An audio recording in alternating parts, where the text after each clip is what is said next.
আসসালামু আলাইকুম বন্ধুরা, সবাই কেমন আছেন? আশা করি ভালো আছেন। আমিও আলহামদুলিল্লাহ ভালো আছি। কিছুদিন পূর্বে আমি একটা বাড়ির পুড়িয়ে যাওয়ার ভিডিও আপলোড করেছিলাম এবং সাহায্যের জন্য আবেদন করেছিলাম।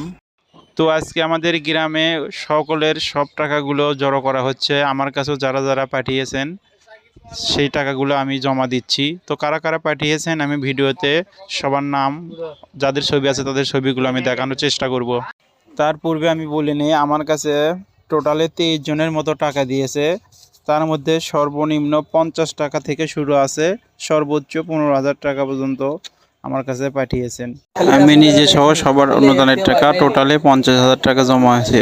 কারা কারা পাঠিয়েছে চলুন দেখে আসা যাক। প্রথমেই যার কথা না বললেই নয়, আমার প্রিয় বড় ভাই খোকন সরকার ভাই, উনি ভালো একটা অ্যামাউন্ট লোকটির জন্য সাহায্য করেছেন। আমাদের গ্রামের ছেলে লিটন, সেও ভালো একটা অ্যামাউন্ট দান করেছে।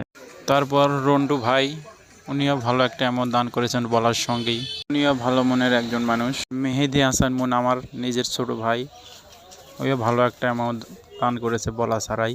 আব্দুর রহিম আমাদের গ্রামের ছেলে, ও নিজে এবং আরও কয়েকজন কাছ থেকে নিয়ে আমার কাছে পাঠিয়েছে, প্রবাসে থাকে। আমিনুর ভাই প্রবাসে থাকে, ওনাকে ভিডিও পাঠিয়েছিলাম, উনিও ভালো একটা টাকা দান করেছে। বুলবুল ভাই, ওনাকেও বলার সঙ্গে সাহায্যের জন্য এগিয়ে এসেছেন। নূর আলম ছোট ভাই আমার, ওকে বলার সঙ্গে সঙ্গে টাকা পাঠিয়েছে, প্রবাসে থাকে।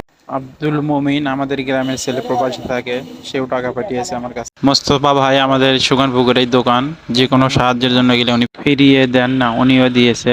হাবিল আমাদের গ্রামের ছেলে, ঢাকায় থাকে। স্বপন ভাই প্রবাসে থাকে, ওনাকে বলার সঙ্গে উনিও দিয়েছে। এছাড়াও আব্দুল হান্নান ভাই আমাদের গ্রামের জামাই, উনিও ভালো একটা অ্যামাউন্ট দিয়েছে। আশিক ভাই দিয়েছে।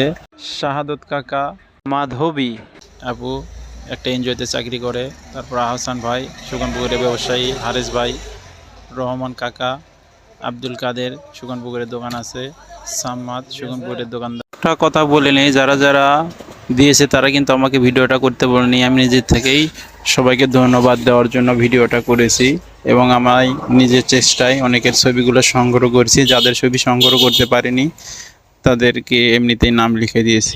যারা যারা দিয়েছেন তাদের জন্য সবাই দোয়া করবেন, যেন সবাই ভালো কাজে, এরকম আরও ভালো ভালো কাজে শরীক হতে পারে। এবং ঘরটির বর্তমান অবস্থার ভিডিওটিও দেখালাম আপনাদের, এবং কাজ হওয়ার পরেও একটা ভিডিও করে আপনাদেরকে দেখাবো। সেই পর্যন্ত সবাই ভালো থাকবেন, সুস্থ থাকবেন। আল্লাহ হাফেজ।